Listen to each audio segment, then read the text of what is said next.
Subscribe to our YouTube channel and press the bell icon to get the latest updates. Hello everyone. In my new column for ThePrint, I write about the role of national security and border defense in Xi Jinping's quote-unquote new era.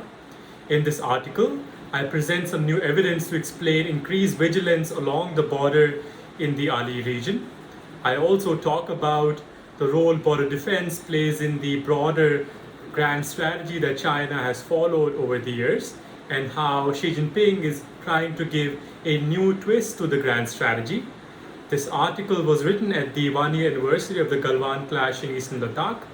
And in this article, I also look at the public perceptions about the crises that followed after the clash in eastern Ladakh. Following the June 15 clash in Galwan, there was a crisis of public perception which both India and China had to manage. In this article, I look at the role of social media following the clash.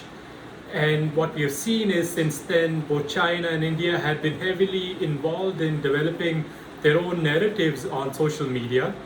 China has focused on developing their narratives on Weibo, WeChat, and other Chinese media platforms. And similarly, India has tried to develop their own narratives on Twitter and other social media platforms.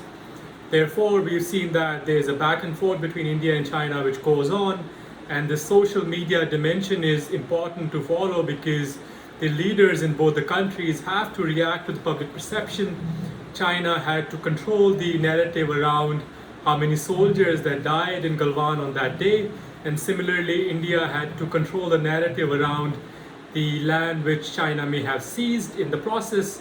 So this public war goes on, and we've seen that there are new narratives coming out of Beijing and New Delhi. Since the clash in New Delhi has tried to push back against Beijing's actions by banning social media apps, and Beijing has tried to counter India's influence in international forum with its own tactics.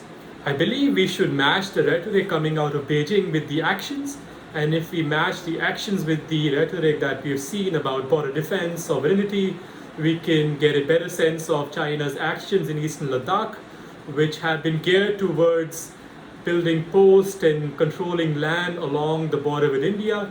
And I would argue that this helps us to get a better sense of China's actions since 2020.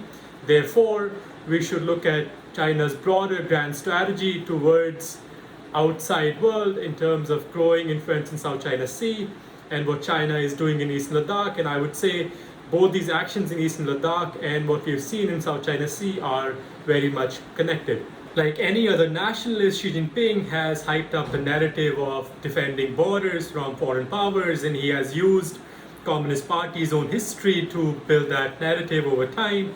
And Xi Jinping has taken on the long-running grand strategy that China has followed. We should not completely disregard the grand strategy that China has followed before Xi Jinping came into power. There is a certain new twist to that grand strategy, but I believe Xi Jinping continues to build upon what China believes is its destiny to come back as a global power, as a global player. So I think the border defense aspect of the grand strategy is definitely a new twist to the whole plan that the Chinese Communist Party has followed.